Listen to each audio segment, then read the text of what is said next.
A Selic continua em 15%, como era amplamente esperado, mas nós temos uma novidade nesse vídeo, porque o nosso ministro da Fazenda, Fernando Haddad, disse que se ele estivesse lá no Banco Central, ele ia votar para cortar a taxa de juros. E bom, a gente vai entrar mais nesse aspecto. Será que o Banco Central ele é safado? Pilantra, está sendo influenciado pelo mercado financeiro a manter a Selic em 15%? Ou será que o governo tem culpa nisso aí? Nesse vídeo eu vou trazer 3 pontos, tá? Por que o Banco Central não cortou os juros? Eu vou dar todo o embasamento técnico para você entender essa pergunta. Segundo, a gente vai olhar se de fato a inflação ela está melhorando no Brasil, porque segundo o governo, o trabalho está sendo feito e isso já traz tranquilidade para que o Banco Central corte a taxa de juros. Será? Vamos dar uma olhada nesse ponto também. E terceiro, eu vou apresentar 2 caminhos distintos para que o Banco Central possa cortar a taxa de juros de uma vez.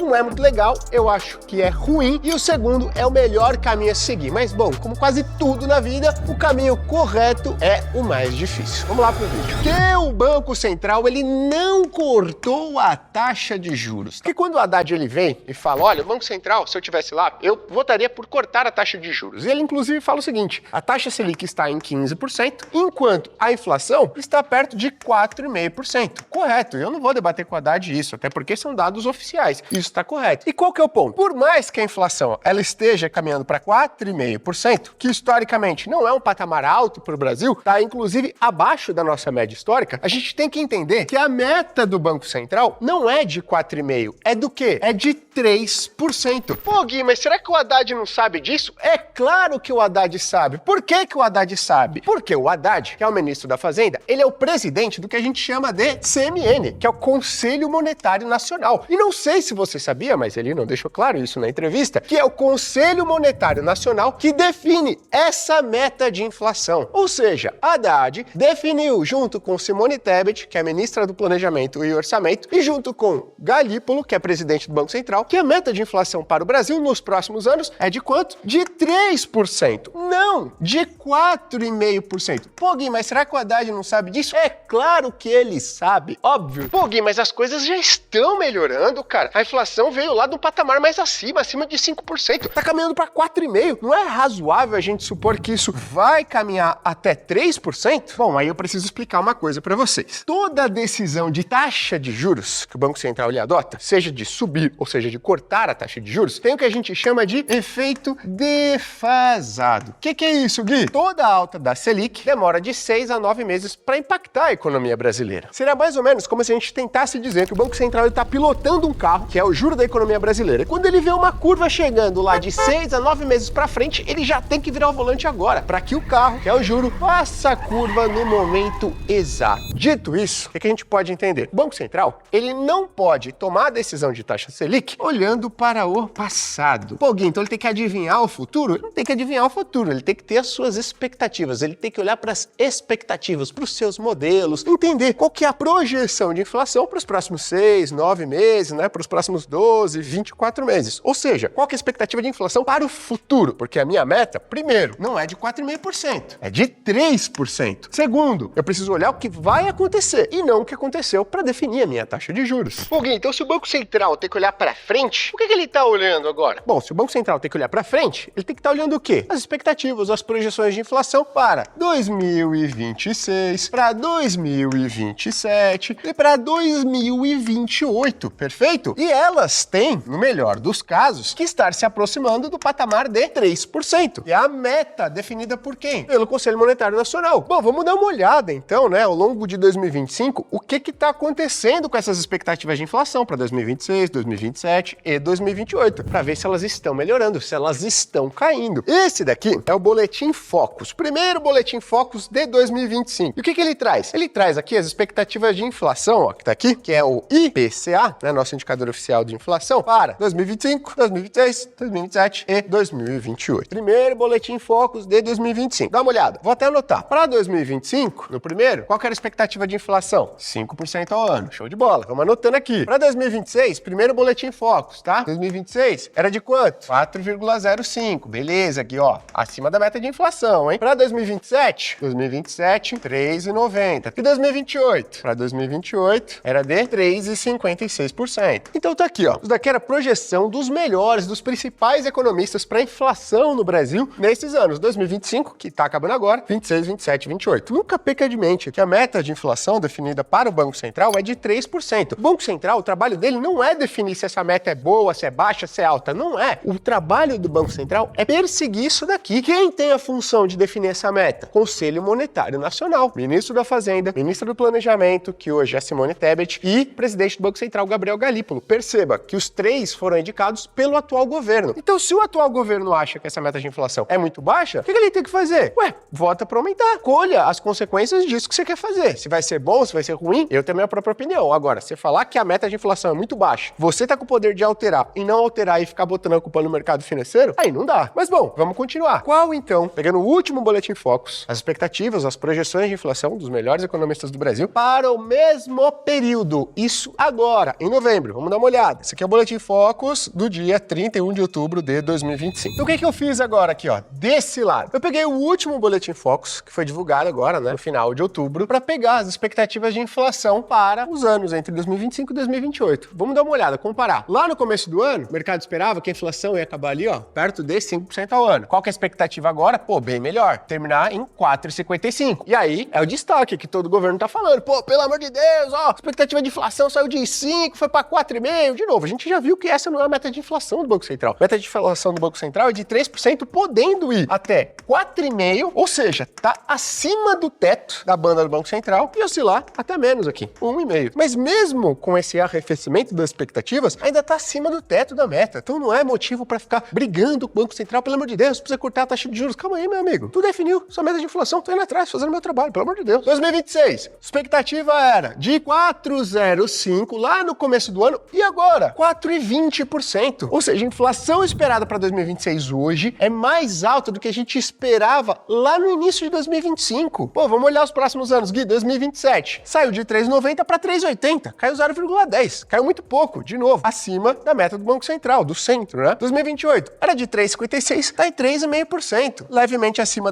do centro da meta, mas pô, caiu 0,06. Então o que a gente tá olhando aqui? A gente tá verificando que as expectativas, projeções do mercado, dos maiores e melhores economistas do Brasil, elas estão acima da meta do Banco Central. Não adianta se olhar historicamente e falar, nossa, 4,5 é uma taxa de inflação baixa para o Brasil. Beleza, mas essa não é a meta, essa é a meta de 3%. A percepção que a gente tem é que as coisas melhoraram bastante. Mas por que a gente tá com essa percepção? Porque desde o início do ano, até meados ali, junho, julho, a gente teve uma piora nessas expectativas relevantes. Depois, do meio do ano para cá, isso foi melhorando. A gente tá terminando o ano muito parecido com o que a gente começou. Só que, como a gente tem um viés de gravar as coisas, né, ou de relembrar das coisas que passaram nos últimos meses, parece que a gente tem uma melhora muito relevante no ano. Mas não é. No ano as coisas estavam lá, nesse patamar, pioraram e voltaram a melhorar um pouquinho, terminando muito perto do que estava no início do ano. Tô falando do quê? Das expectativas, tá? As expectativas não corroboram para que o Banco Central corte a taxa de juros agora. Por quê? Porque mesmo com essa Selic em 15%, as expectativas de inflação não estão cedendo para a meta de 3%. Ou seja, a inflação deu uma arrefecida? Deu, né? A expectativa era da gente terminar o 2025 com 5% de inflação. Caiu para 4,55. E realmente, o patamar histórico do Brasil é uma inflação relativamente baixa. Mas não é o que a gente quer alcançar como país. Países desenvolvidos têm uma taxa de inflação mais perto de 2% ao ano. Pô, Gui, mas 2% de inflação, será que tem ganhos para a população? Sim, existem dezenas, diversos estudos de economistas extremamente gabaritados, com testes econométricos, mostrando que ter uma inflação consistentemente mais perto de 2% ao ano melhora a qualidade de vida das pessoas a médio e longo prazo. Então não é um capricho de ninguém. Ninguém tá falando que é uma inflação mais baixa, porque isso não vai trazer benefício nenhum para a população. Vai! Agora, o que eu quero ver é me mostrarem um estudo que, com a inflação consistentemente mais alta, isso é melhor para a população a médio e longo prazo. Nunca vi um estudo desse, loucura, né? Pô, por que será? Porque não é, pô. Engraçado, porque eu prometi para mim mesmo que eu não ia me exaltar nesse vídeo, mas ao longo do vídeo não tem como, né? É um negócio que você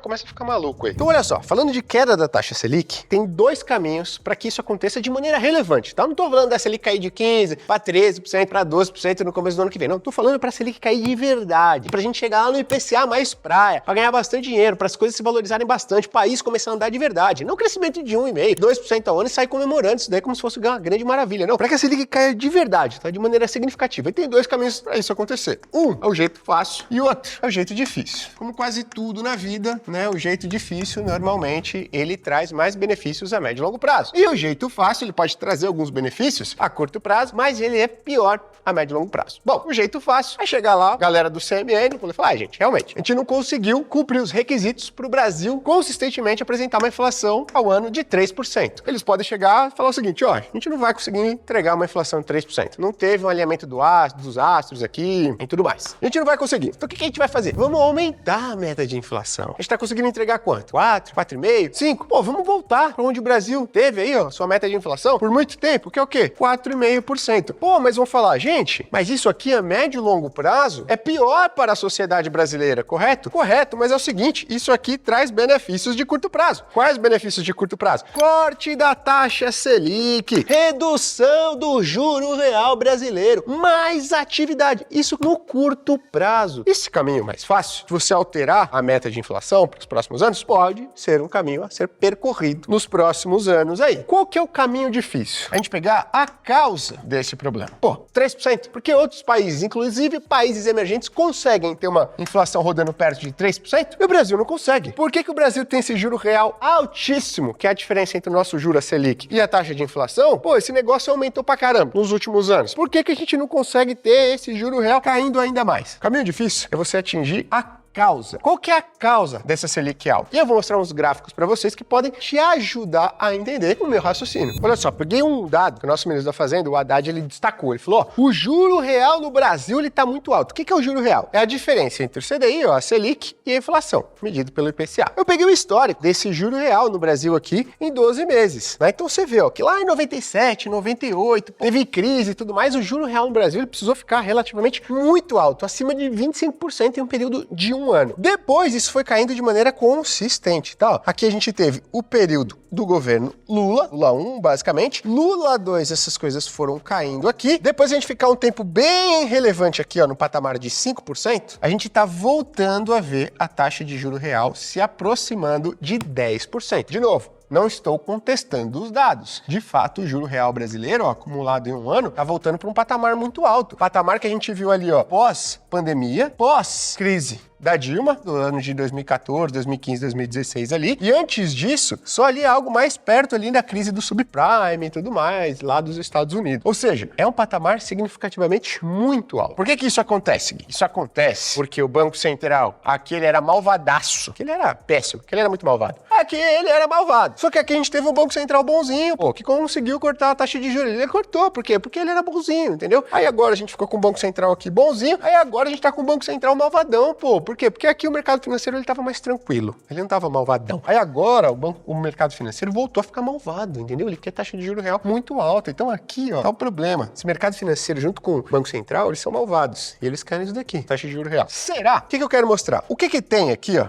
de semelhante que fez esse juro real acumulado cair no Brasil durante todo esse período aqui, no início dos anos 2000 até 2014, e depois começou a piorar para que esse juro real no Brasil, em 12 meses, ele fosse voltar a subir. Olha que coincidência, esse gráfico aqui, em azul, essa linha azul, mostra qual que é o resultado primário do Brasil, ou seja, qual que é a diferença entre o que a gente arrecada de impostos menos o que a gente gasta, tirando a despesa com juros. Até 2012, 2013, o Brasil tinha um resultado primário muito bom, o que permitiu que a taxa de juros real no Brasil, durante esse período, ó, ela caísse de quanto? De 10, de 15, 10% para algo mais perto de 5, 4,5%. Quando a gente abandonou o resultado primário, consequentemente, o que a gente voltou a ver? Elevação do juro real necessário para quê? Para controlar a inflação. Pô, mas o primário, Gui, no Brasil, ele melhorou. Ele melhorou, realmente, né? Pô, a gente teve aqui, ó, a gente tava melhorando, depois do impeachment da Dilma aqui, a gente tava melhorando, veio a pandemia, pioramos pra caramba, aí teve isso daqui que é tudo ciclo, né? Ficou tudo bagunçado pela pandemia, a gente tá melhorando aqui, tá? Tá perto de zero. Mas olha só, qual que foi o primário responsável por fazer com que a taxa de juro real no Brasil cedesse? Esse cara aqui, ó, perto de 2, 3%. Quanto que o Brasil tem hoje? Zero. O que eu tô querendo mostrar? Que o poder para que a Selic caia pra caramba não está na mão do Banco Central. Pelo amor de Deus. O Banco Central não tem nada a ver com essa história. O que ele tem como objetivo? Meta de inflação. Quem que tem o poder de criar as condições necessárias para que essa Selic ela caia? É o governo. O poder está na mão do governo brasileiro de fazer o quê? Entregar isso daqui, ó. Ah, Gui, mas é difícil, pô. Pelo amor de Deus, pessoal, o Brasil fez isso daqui, ó, por muito e muito tempo. Como que não conseguem fazer agora? O Brasil tem uma carga tributária, arrecada impostos igual país desenvolvido, igual países da OCDE. Pô, pelo amor de Deus, você não consegue economizar 2% do PIB, bicho. Você não consegue? Claro que consegue, a gente fez isso por muito tempo. Se isso acontecer, não tem mercado financeiro malvadão, não tem Banco Central malvadão, a taxa Selic, ela cai e cai bastante. Não tô falando de novo de 15% para 12%, porque esse movimento deve acontecer. A gente tá vendo ali as expectativas de inflação relativamente controladas. Agora, tô falando da Selic de cair de verdade. O que é que precisa acontecer? É ir lá e cumprir o seu papel, fazer um superávit primário. Aí você deve estar pensando, pelo amor de Deus, Gui, então precisa que isso aconteça pra gente ganhar dinheiro? Existem dois cenários. Se a Selic sair de 15% e para 12%, você vai ganhar dinheiro com os ativos no Brasil? Vai, lógico, os ativos vão se valorizar e tal. A gente teve um ciclo breve de corte de juros recentemente, e as ações até tiveram um desempenho legal. Só que para a gente ter aquele ciclo semelhante ao que a gente viu entre 2015, 2016 e final de 2019, início de 2020, o que a gente tem que ter? Selic saindo, caindo para 10, caindo para 9, caindo para 8%, pô, de maneira sustentável, tá? Sem que isso prejudique as expectativas de inflação que devem estar lá, ó, perto de 3%.